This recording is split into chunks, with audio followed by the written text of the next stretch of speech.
cancers. You can see it on this forest plot. Bangladesh being the highest.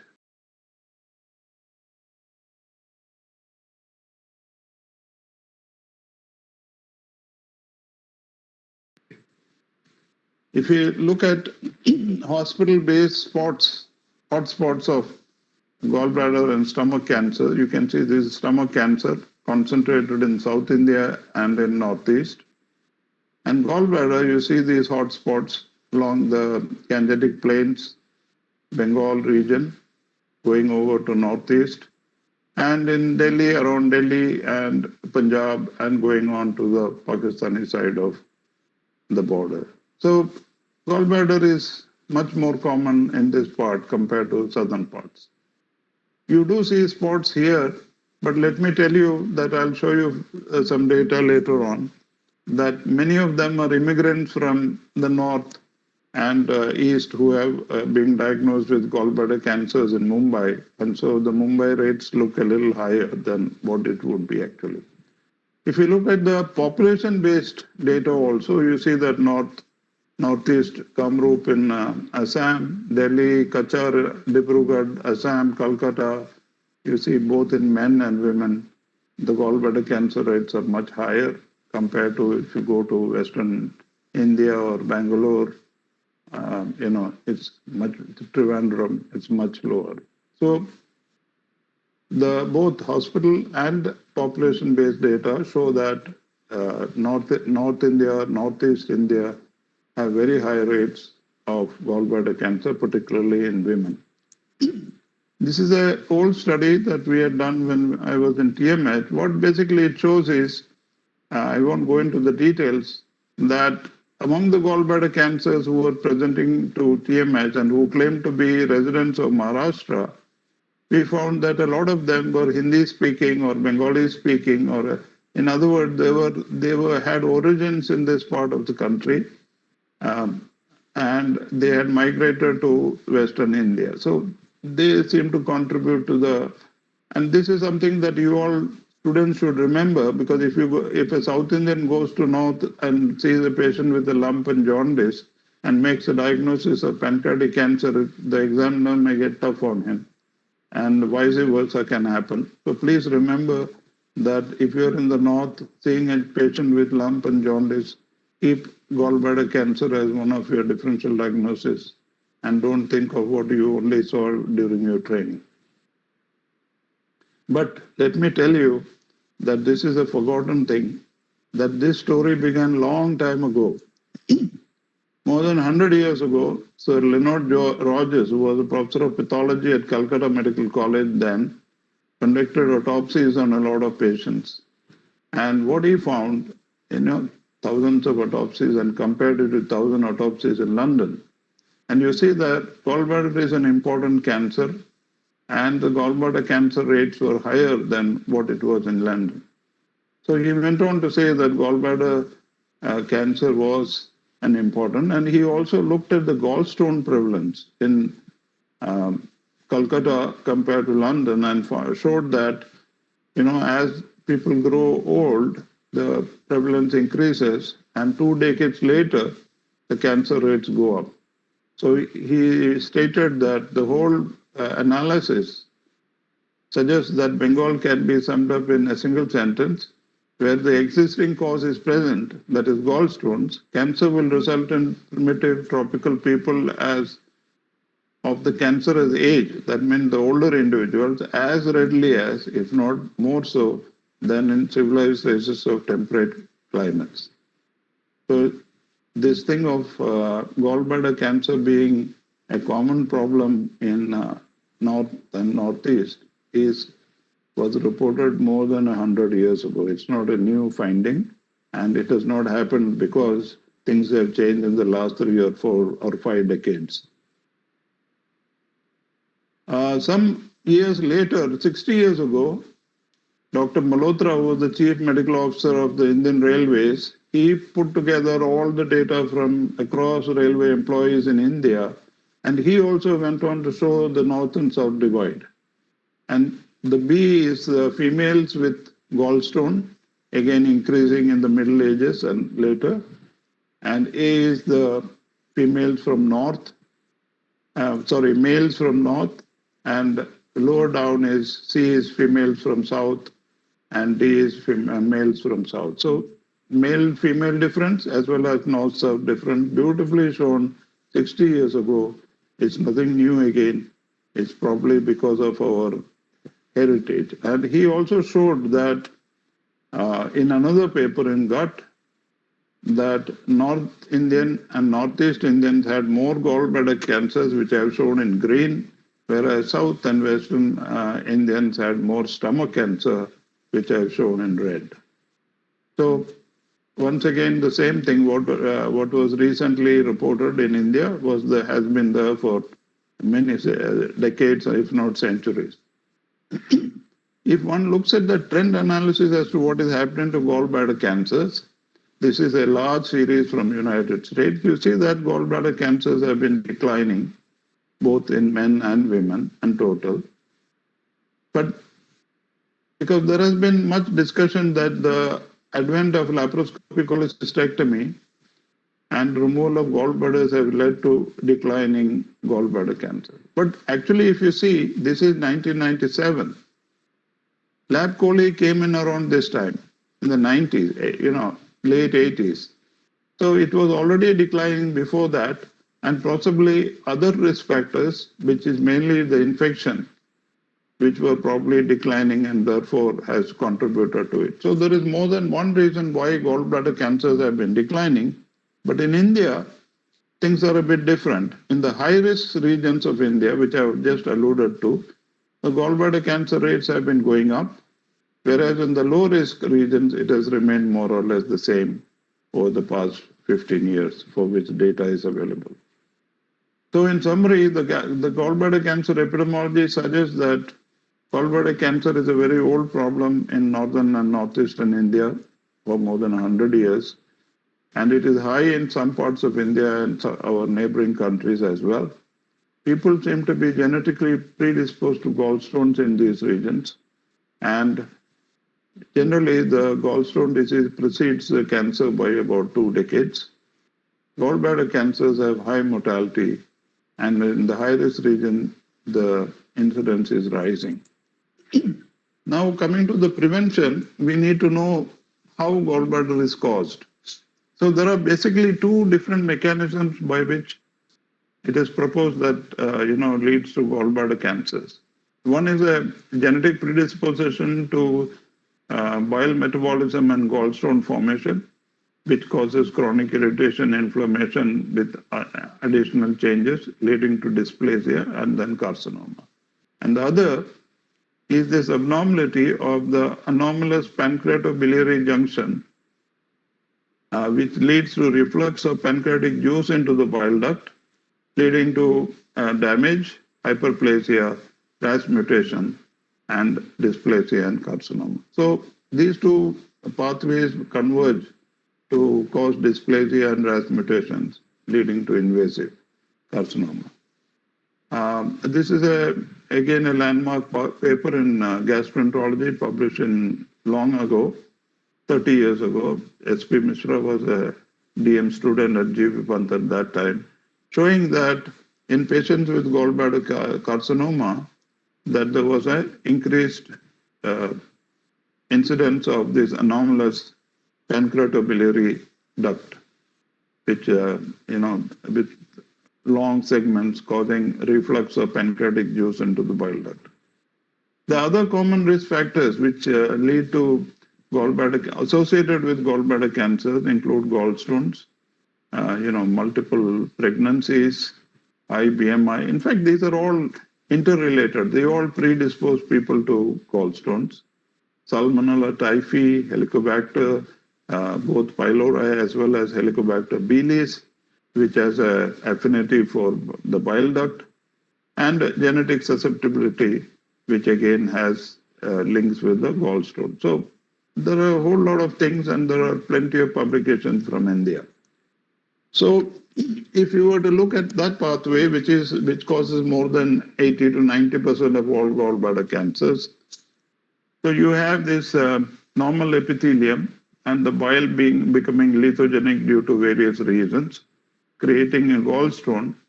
And if it is superadded with a salmonella infection or other bacteria like Helicobacter or autoimmune processes resulting in inflammation, then there occurs at some point in time at the first event, which is thought to be a mutation of the TP53 tumor suppressor gene, as a result of which the cell replication becomes uncontrolled and it proceeds towards carcinogenesis.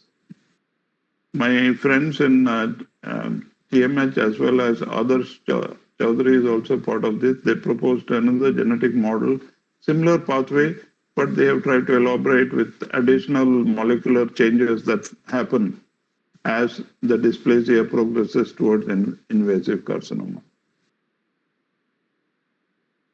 So there are many studies which has looked at how long does it take. And it is thought that most observations, many of them say that there is a 15 years age difference between patients with dysplasia and those of the tumors. So it is felt that the process, this carcinogenesis process, takes about 15 to 20 years before a person with a gallstone will go on to develop gallbladder cancers. And that is important when you're planning intervention. Well, is family history of gallbladder cancer important? This is a very large pooling project conducted by National Institute of Health as well as Mass General. 12 prospective studies. They had 21 plus million person years of follow-up, during which time they saw about 700 plus gallbladder cancers. And they found that there was no association of family history of cancer, gallbladder cancer, with people who later on went on to develop a gallbladder cancer. And that is what we also see. We rarely find people with gallbladder cancers having a family history. Because of this problem, my colleagues in TMH, I was part of this study, but later I left,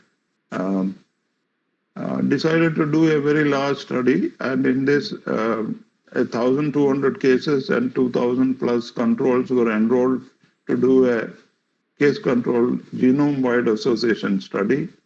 And a genome-wide, across the chromosomes, several genes and susceptible markers were tested. And it was found that the ABC B4 and ABC B1, which are associated with the transportation of phospholipids, this particular locus on the GWAS was associated with an increased risk of gallbladder cancers after adjusting for various other proteins as well as so many other genetic variables. So this particular phospholipid, which is associated with transportation of phospholipids, is thought to alter the protein functions and play a role in causation of gallbladder cancers. Another sub-study from the same large case control looked at the role of gallstones in causing gallbladder cancer in India using Mendelian randomization of the same data set. And it was found that there was a strong observational association between gallstones and gallbladder cancers, odds ratio being 4.5. So a 5-fold increase of getting gallbladder cancer if you had previous history of gallstone disease. And this is another study done by Dr. Jagannath and others some time ago, a population-based study looking at the prevalence of gallbladder disease in Gangetic region, because this area is thought to be highly predisposed. They found that 3% of asymptomatic individuals in UP and Bihar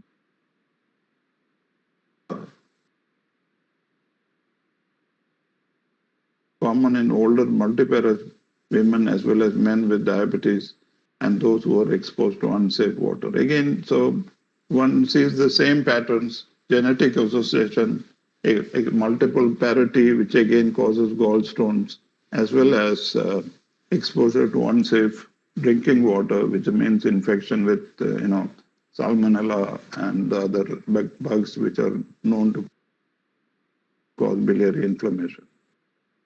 A spin-off from the same study was that several of the patients had deposits of heavy metals in the gallbladder specimen, which the study was jointly done with Dr. Jagannath with some Japanese colleagues. So this again raises some association of heavy metals and gallbladder cancers. And a third spin-off study from the GWAS, the big GWAS study, was that there was an association between mustard oil as well as river fish, not the sea fish, but the river fish in the group, in the gallbladder cases. But I personally think it is a confounding, because most of the controls came from Northeast India, who are used to using mustard oil and eating river fish. And most of the controls were from Maharashtra, because it was hospital visitors, and they are used to using groundnut oil and sea fish. And therefore, to me, this is a confounding. And if you actually read the paper, I think it is confounding more than causal as far as this association is concerned. There are plenty of studies to show the association between Salmonella typhi and gallbladder from our country, and this is one such good paper who looked, they did elaborate investigations to show that Salmonella typhi is significantly associated with gallbladder cancer in a endemic region. So this raises the question of whether we should be doing cholecystectomy to patients who have asymptomatic gallstone. That is one. And the second, whether we should be screening people for asymptomatic gallstones and then subjecting them to cholecystectomy as it is done in Chile.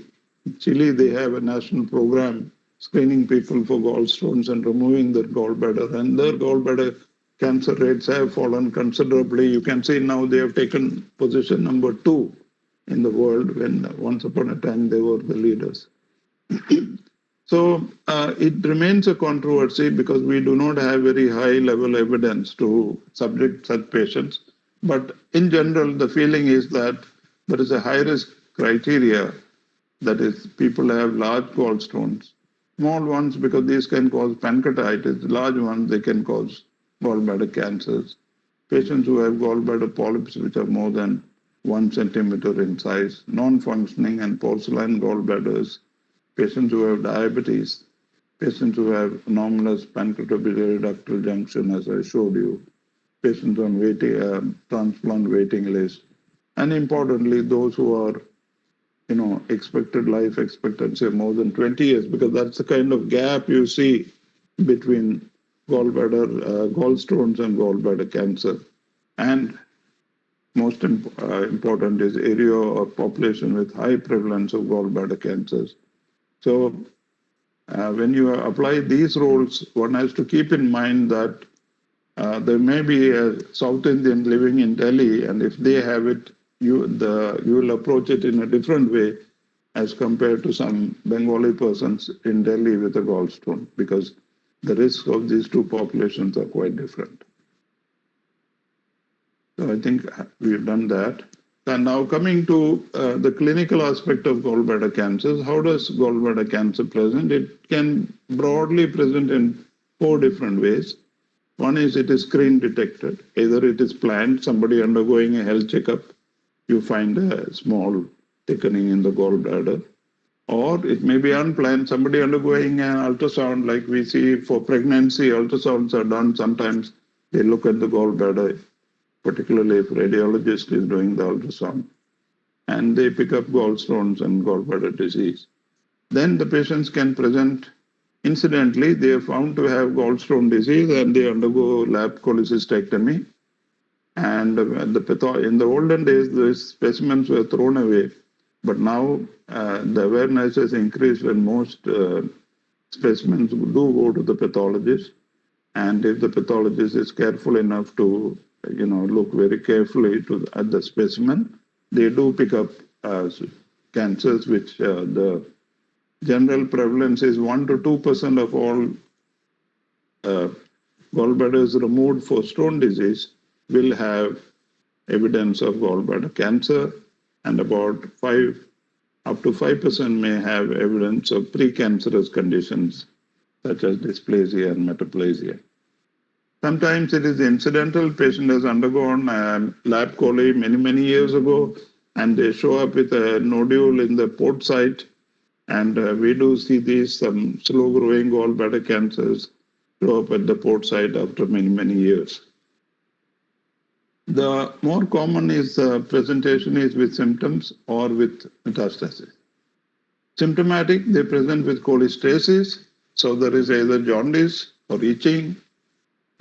These are the more or clay-colored stool when things are more advanced, or they present with pain and lump. And sometimes they present with sepsis due to cholangitis, or it can be a mix of these things, and general symptoms like anorexia, weight loss, fatigue. These are also very common in patients with gallbladder cancers. In my practice, I see a lot of metastatic gallbladder cancers. In fact, more than half of all cancers, gallbladder cancers I see have already metastasis. It may be a referral bias, it may be the reality, I don't know, and I couldn't find good data to differentiate. But yes, patients do come with ascites, many of them having undergone oophorectomy for an ovarian mass, which was reported then as a metastatic and then on investigation found to have a gallbladder, or sometimes metastasis in the liver, lymph nodes, and other sites. The gallbladder cancer metastasis is very common, and this again can come in 4 different ways. One is patients with incidental gallbladder cancers can have metastasis showing up on the specimen or at port sites. Patient may present, as I told you just now, predominantly with metastasis and the gallbladder cancer itself being silent, or there may be symptomatic gallbladder cancer with metastasis. And this also we see that previous surgery on the gallbladder, and after many years, there is a recurrence of the cancer. The main differential diagnosis of gallbladder cancers for the postgraduates will be benign diseases, which can be gallstone related. Rarely we see other things like tuberculosis and some other infections. Then there is other primary tumors of the liver, bile duct, pancreas, sometimes even hepatic flexure of the colon and retroperitoneum, which either invade the gallbladder or displace the gallbladder, and they may mimic a gallbladder tumors. And then there are metastatic cancers as well. So the workup will depend on the stage of the gallbladder cancer. For example, in incidental gallbladder cancer, where the specimen is the one with the starting point, and you make a diagnosis of GB cancer, because the specimen has been examined. But in general, most patients who have asymptomatic cancers, they require most investigations to make a diagnosis, and they are most curable. Patients who have symptoms need some investigations, and some of them are curable. Patients who are very sick, they need minimal investigations. You make quickly the diagnosis, and most of these patients are incurable. This is a general view. It will vary between cases, but by and large, this is a situation. If it is a large tumor, you make an easy diagnosis, but the chance of getting cure is very low. And the investigations would vary depending on, how big and small or how the cancer is presenting. Pathological confirmation of gallbladder malignancy. In general, pathological diagnosis is a must, except if surgery is planned. In other words, if a patient has a resectable gallbladder lesion, either not unproven, then it would be advisable to do the resection rather than try to make a diagnosis. because a lot of chronic cholecystitis may be otherwise subject to biopsies and so on and so forth. Benign gallbladder diseases can masquerade like malignant, and gallbladder malignancies also may look like benign disease. So this is the tricky part of it, and that's one of the reasons. Patients have very little symptom. You find a little thickening of the gallbladder wall, and then, the patient says, okay, I'll come back after a few months. And now, of course, we have COVID, so patients don't show up for a year and then they have an advanced gallbladder cancer. But there are other reasons. Patients delay coming back, and many times the cancers are missed. Pathology specimens, will be either cytology, preferably with a cell block, or biopsy, and it can be obtained by image-guided ultrasound, CT, or EUS, aspiration of fluid if there are fluid collections, and one must prepare a cell block if cytology is being done. But let me tell you that please remember to use the simplest and the cheapest method, because I see my colleagues doing EUS-guided FNAC of a gallbladder mass with metastasis, when a simple ultrasound-guided FNA would cost 1/10 of that and much easier for the patient. So always use what is simple and cheap, and not because you have the technology you should be using it. If it is a large tumor, I told you, an ultrasound-guided FNA will be as good as any other method. There are two new techniques which are coming in, and it is going to give some competition to all the EUS aspirants. One is the liquid biopsy, wherein you look at circulating tumor cells, because most cancers have circulating tumor cells, or circulating tumor DNA. There are no cells but just DNA fragments. These are in the lab, and they are likely to reach the clinic in the next decade. So when that comes, of course, those will become like a simple non-invasive diagnosis of most GI cancers. Tumor mutation profiling by next-gen sequencing is not yet reached the clinic. We do occasional testing for a few gene mutations or gene amplifications when we are planning chemotherapy and targeted therapies. Most gallbladder cancers are adenocarcinomas, then there are squamous, there are mixtures, undifferentiated, neuroendocrine, which may be of different types, some intraductal papillaries, spreading through the bile duct into the gallbladder, and some other rare types, lymphomas, sarcomas, etc. And adenocarcinomas can be of various kinds, subtypes from all the way from signet cell to a classical well-differentiated adenocarcinoma. But there are some other additional issues which I want to tell you. One of them is that we do see needle track seeding. This is one of our cases. The patient underwent a radical cholecystectomy. You can see the scar, but a nodule, where the FNAC was done previously for this patient, showing the needle track deposit, just like port site metastasis, do happen. IHC is sometimes needed to separate a benign from malignant, as well as different types of malignant tumors. And rarely, we do some molecular target testing, for example, HER2 by IHC or FISH, and mismatch repair gene or microsatellite instability if you are considering immunotherapy for these patients.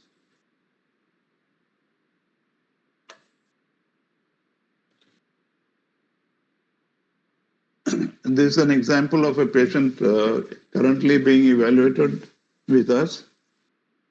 So you see this is the gallbladder specimen resected. It had the features of adenocarcinoma as well as small cell in the same specimen. So it's a collision tumor. And immunohistochemistry staining done, CK17 for adenocarcinoma, cyanoprophysine for small cell. It's a neuroendocrine small cell tumor. So you can see that the tumor expresses both epithelial, biliary epithelial, as well as neuroendocrine, and it's a coalition tumor. Once you have the diagnosis, you need to do an assessment and staging because staging is the most important prognostic marker. So in general, I put ultrasound here. That is the usual screening which starts for the workup. In general, a good contrast enhanced CT of the abdomen, pelvis, and chest is needed. Chest because you are looking for mediastinal nodes and other lung mets. Pelvis because very frequently the tumor breaks through the peritoneal lining and spills into the peritoneal cavity to deposit in the ovaries. So you can see metastasis in the ovaries. So a CT scan of the chest, abdomen, and pelvis, contrast enhanced, is what one would like to see. And it also helps to look for any invasion of the portal vein and hepatic artery. MRI, many are increasingly using an MRI, which is slightly better. It gives a little better delineation of the liver with the contrast and vascular anatomy. So many surgeons would prefer MRI. Small metastasis can be picked up. But I think by and large, in 90% of the cases, a CT scan would suffice. EUS is sometimes used when the lesion is very small and not accessible for biopsy, which is being planned in a patient who is very sick and you cannot operate on such patients and so on. So in a very, very small percentage, one may need an EUS. The use of PET is controversial. It is routinely done by many of our colleagues, practicing colleagues, but I just put it here that it has very, very little role in the routine management of gallbladder cancers. ERCP and PTC are also used when patients present with obstructive jaundice and you want to optimize patients for either surgery or for chemotherapy or for palliation, then these techniques are used. Ultimately, the aim is to have a good TNM staging. So this is a recent review from PGI looking at ultrasonography comparing benign and malignant. They discuss various features. This is contrast enhanced ultrasound looking at benign and malignant. And this is CT guided difference between benign, malignant, and MR difference between benign and malignant.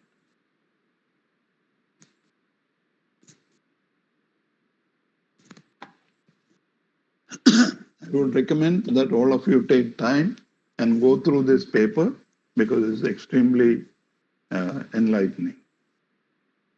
This is just an example of a patient who has undergone laparoscopic cholecystectomy and come to us after some time, and you can see there is ascites and there is a metastasis at the port side. In the good old days, very often patients, the gallbladder that was removed was discarded, like appendix that is removed is also discarded. Why spend some more money doing all those things? But now, of course, things have changed and we don't see this that often. This is an MRI image with MRCP showing a hilar block. So it helps to, plan treatment. And this is a PET scan of a person. You see the liver is full of metastasis. The gallbladder cancer is full of metastasis in the liver. And after the first cycle of chemotherapy, you see that the liver has become clear. And this is the fusion image of the PET along with the CT showing that there is very good control of the tumor. This patient lived for almost 2 years with chemotherapy. So the staging of gallbladder cancers is nowadays using the AJCC or the UICC 8th edition, which was published in 2017. Major difference in the 8th edition compared to the 7th was in stage 2, as well as in the lymph nodal status. So I'll just highlight those two. So the T stage 2 is broken up in the 8th edition as T2B and T2A. T2A is the one that comes on the peritoneal surface, and T2B is on the liver surface, the bare area. The reason is these tumors spread faster because there is nothing to hold them back. And that's exactly what you see in the survival. So you see the survival curve of patients with T2B being far inferior to those being T2A. And as far as the lymph node as well, the patients with more than 4 regional lymph nodes are now classified as N2. And based on that, you break up into so many stage groups. T2A is 2A, T2B is 2B, and those who have N1 becomes 3B, those who have N2 becomes 4B. And you can see the survival, varies so widely depending on T1 to T4B. Stage 1 to stage 4B.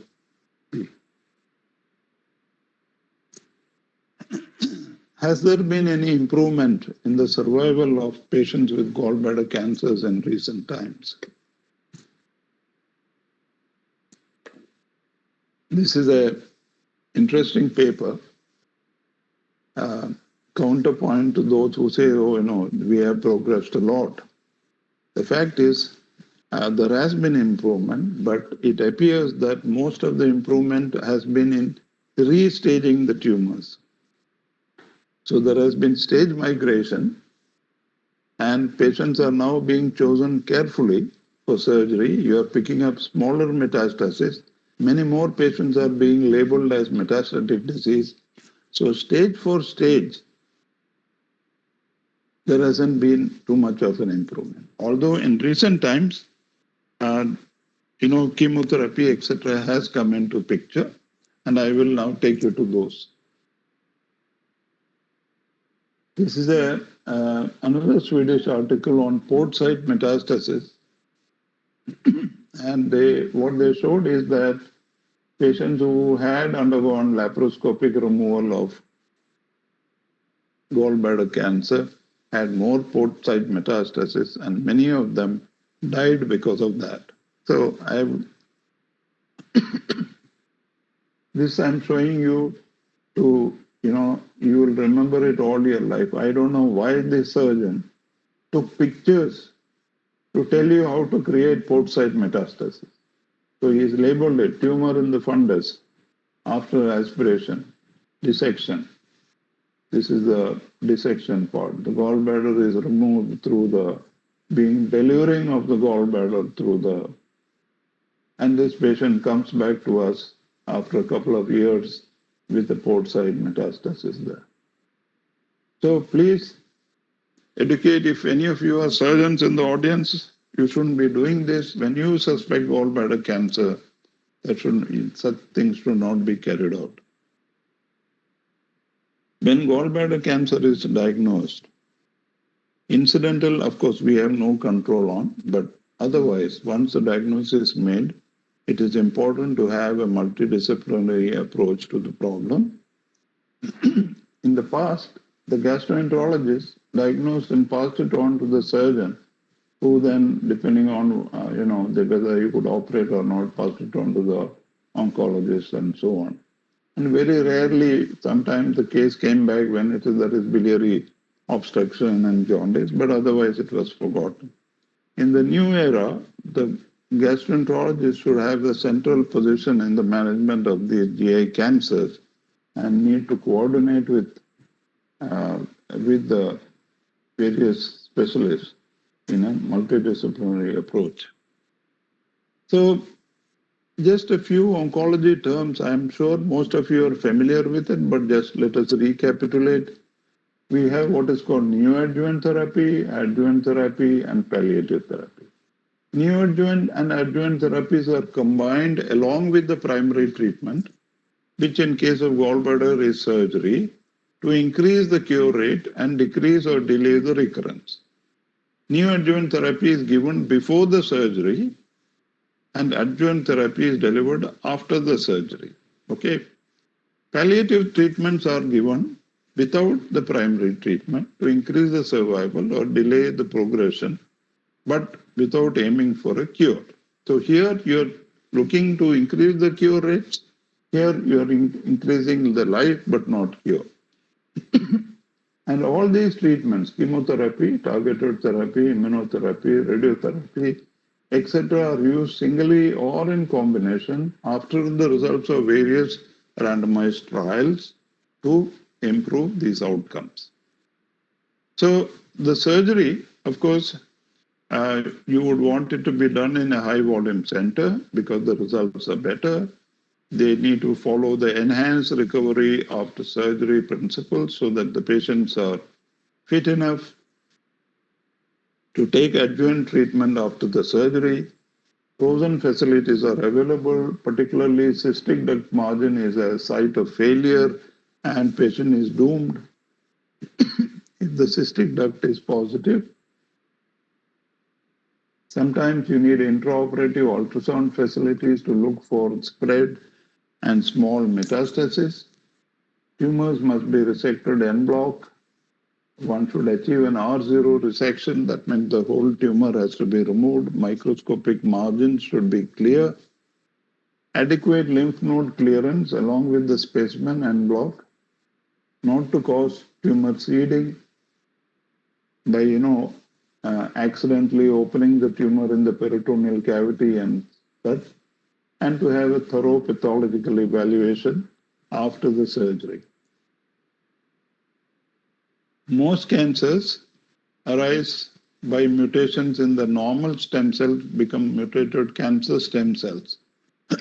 These cancer stem cells are usually resistant to chemotherapy and radiation. They can only be removed by surgery.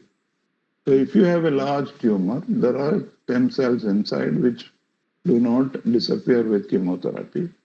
This is true for many solid tumors, not so true for lymphomas, etc. And so when you give chemotherapy, everything disappears except the stem cell, which re-grows after some time.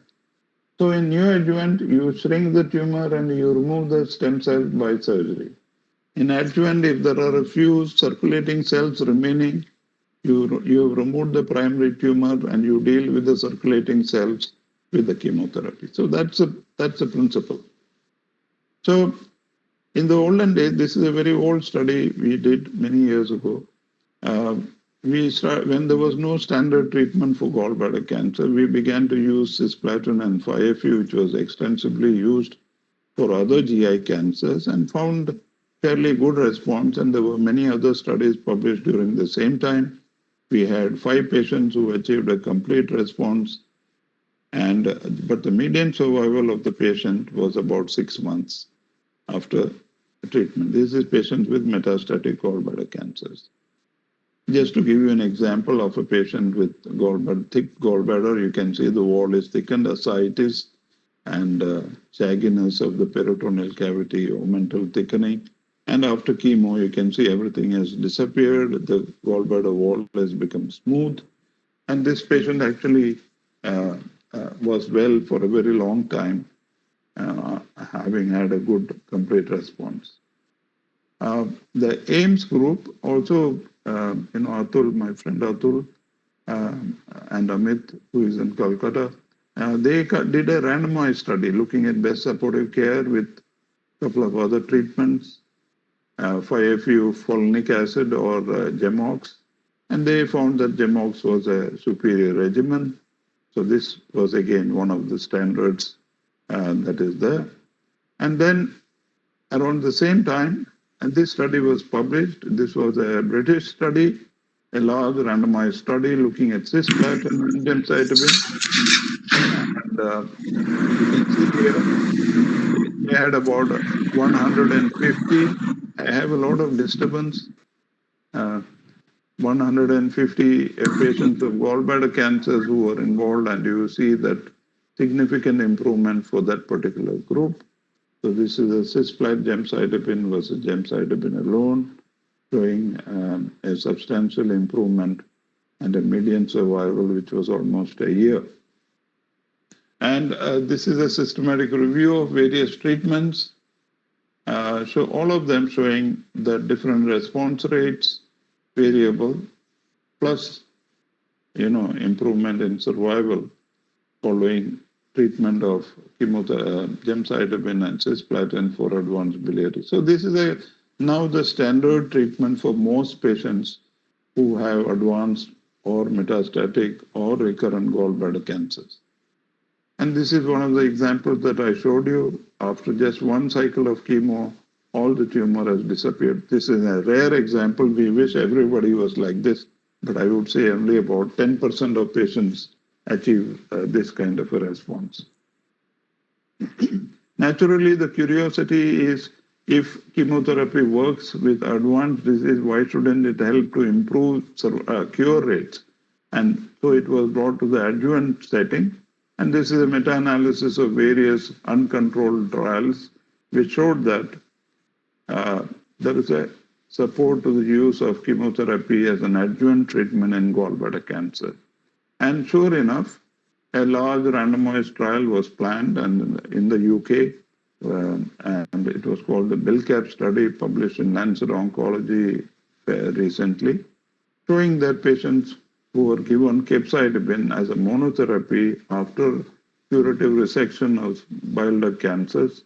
Here again, they had patients with hilar cholangio, other cholangios, as well as gallbladder cancers, a mixed group of biliary cancers. In all of them, there was improvement with adjuvant treatment. So not only in palliative settings, but after curative resections also, one would give chemotherapy. It's now the standard to improve survival and cure rates. And what is the role of targeted agents, which is now being extensively used in other cancers?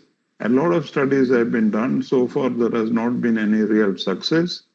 Both the NIBs as well as the MABs, both kinds of targeted agents have been tested in various trials, and there has been no success. So currently, targeted agents are not used in the management of gallbladder cancers. This is an example I just want to show you. This is a patient who came with a large gallbladder cancer with a extension into the liver. You can see after the initial chemotherapy, the gallbladder has become neat and clear. The tumor in the liver is all regressed. This patient underwent resection, and believe it or not, the patient had survived for more than 12 years after the resection. So once in a way, such cases raise our hopes and also a belief that giving neoadjuvant therapies can help. But at the moment, as per this systematic review done by Krishnaman, and many of you know him. He's a famous liver surgeon of Indian origin based out of UK. There is insufficient data to support the routine use of neoadjuvant in patients with advanced cancers, and a couple of good randomized trials are underway, and I think in a few years we will know whether neoadjuvant therapy will be useful in patients with advanced. Now, coming to the last part, which is the palliation of gallbladder cancers. What the palliation? We'll have to finish so that we can have some time for the questions. Yeah. These only 2 more slides are there. What to palliate? These are the things. Patients have weight loss and anorexia, so you need to palliate their food intake, pain management, jaundice, duodenal stenosis, and infections. So we know that segment 3 has a bile duct that is lying very close to the surface, and the surgeons would do a segment 3 bypass in the olden days, pre-ERCP days. See these 3 studies from India on segment 3 bypass. But segment 3 bypass involved major surgeries and the post-operative complications and so on, and the benefit was not really great. And then came the era of ERCPs and PTBTs and metal stents, when one were able to place one, two, and even multiple metal stents, for example, uh, by either ERCP or PTPD, and then also to deal with duodenal stenosis, you could place a duodenal stent. And this was used extensively. However, it remains a challenge. And now, with the advent of therapeutic EUS guided biliary and pancreatic, you have from India, there are several leaders, Vinay being one of them. You can do an EUS guided segment 3 bypass or hepatico-gastrostomy. And this is a systematic review of a EUS guided hepatico-gastrostomy, showing that it is a safe procedure with a high rate of clinical and technical success. Management of pain follows the WHO ladder. There are several drugs which are available. And so the last slide is the take-home statements.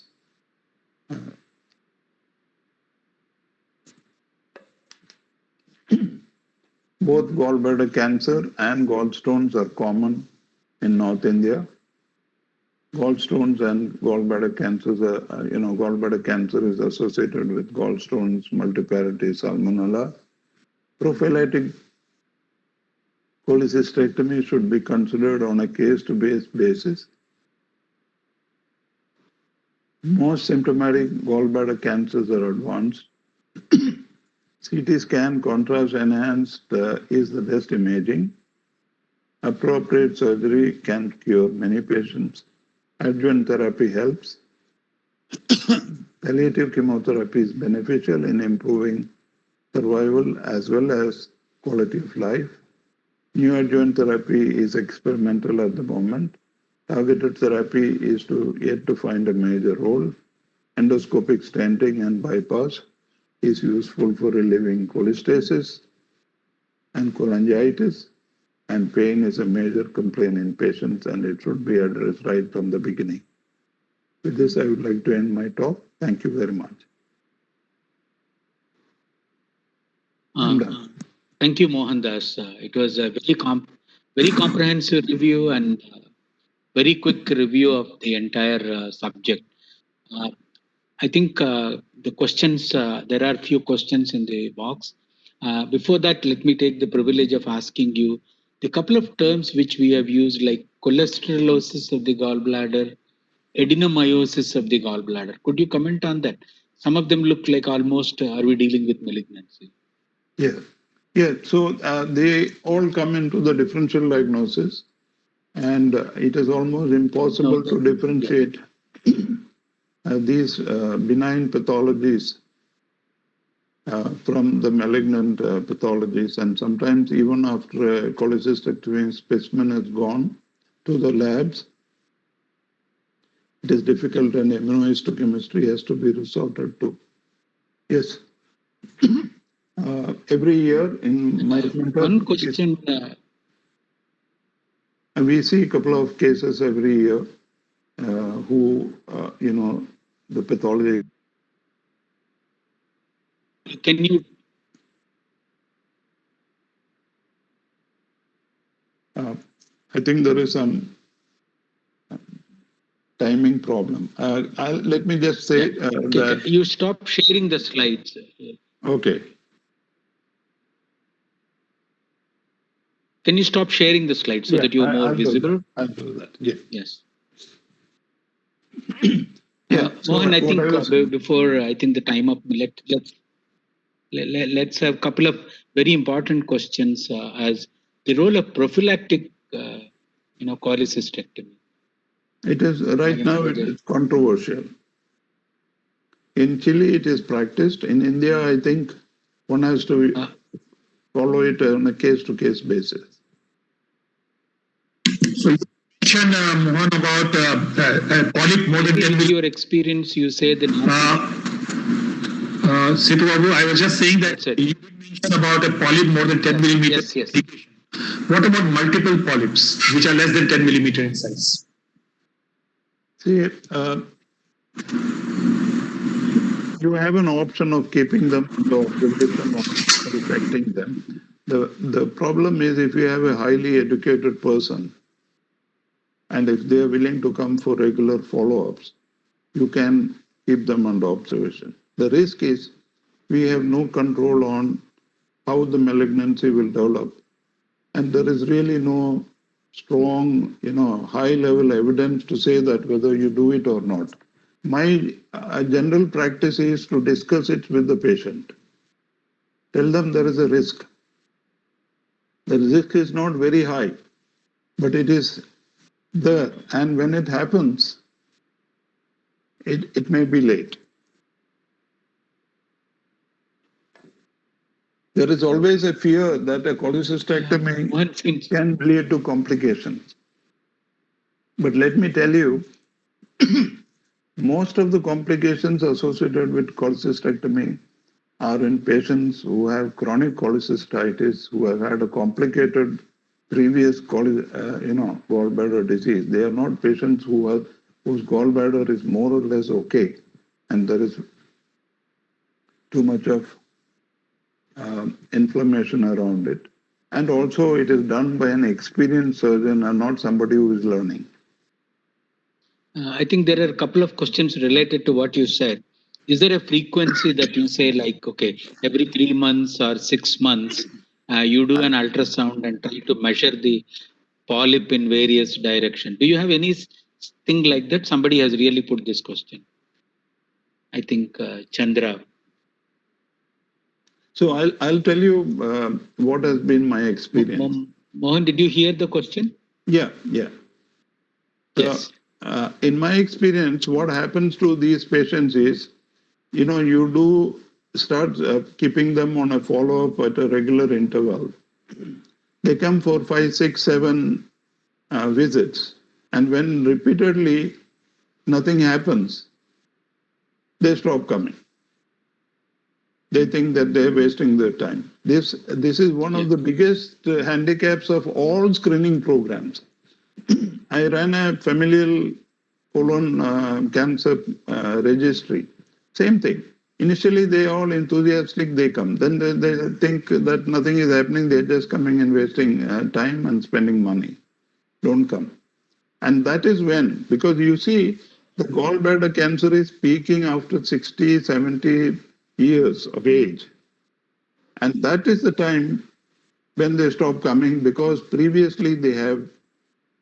So we need to define the timings when they have to come, and we have to have a mechanism to send reminders to these patients and call them up and so on. It is, we have to have an organized system in our clinics to do that. So somebody... There is a question. Can I request you to be brief so that you have more questions? I'll ask one question, which they said, can you use CA19-9 as a marker No. In a gallbladder disease? No. Yeah. It is elevated in many benign diseases. It is elevated in biliary obstruction. Very. Yeah. I think we need a little bit of clarification on role of cholecystectomy in a patient who has got gallstones. You did mention stone more than 20 millimeters. Or patient, suppose somebody has got a family history of either GB malignancy, like mother had a GB malignancy, shall the daughter with a gallstone, should she undergo a prophylactic cholecystectomy? Is there any relation like that? Yeah, so one has to discuss this issue with the patient and offer them the amount of knowledge that is necessary, and then they can take a joint decision. I thought because if you have a daughter, no, the explanation is simple. If anybody who has a gallstone and is likely to live for more than 20 years, they are likely to have a higher risk of developing gallbladder cancer. It's not that all of them will develop. Did you mean to say if you see somebody between 30 and 50, you operate them, don't wait for anything? No, we have to educate them. Yeah. There was a couple of questions asking PET CT scan. Since with your experience working in a high-end center, where exactly is the indication of PET scan in GI malignancy? Could you elaborate on this? In GI. GI malignancy, like, CA stomach, do I do PET scan, and CA colon, do I do a PET scan? Yeah, in the evidence-based management of GI cancers, the only role of PET scan is in patients with esophageal cancer. A routine PET scan has no role in stomach cancers, colon cancers, pancreas cancers, gallbladder cancers. It has a role only in the management of esophageal cancers. But of course, it is ordered by everybody, and many times, so many times, it doesn't really help. In fact, after a PET scan, many times the surgeons get an MRI or another CT done because the quality of the CT scan, which is done along with the PET, is many times not up to the mark. The protocols and so on. Usually, we know that there is a lot of role of genetics in this. Is there something called EGFR mutation in these people, or is it common to many GA malignancies? It is epithelial. These are genes that drive the epithelial growth. They are growth factors, of the epithelium. In the GI tract at the moment, only it is in colon cancers that we are targeting that in the form of cetuximab. Cetuximab trial in gallbladder has not worked, so it's not used. In your slide, which you have shown that diabetes and gallstones, which we all know that very much related, if there is such an entity, are these also people for cholecystectomy? With or without symptoms? In the international guidelines, it is that, and the reason is that if patients with diabetes develop an acute problem like acute cholecystitis or pancreatitis, then they are going to have a far more tortuous course, and therefore they are approved for undergoing cholecystectomy. So I cannot tell the patients that to call it a day. Yes, sir. It's your call. You can conclude. So thank you very much. I think it's a very, very comprehensive coverage of the subject. We do have good literature available on some of the other malignancies of GI tract, but carcinoma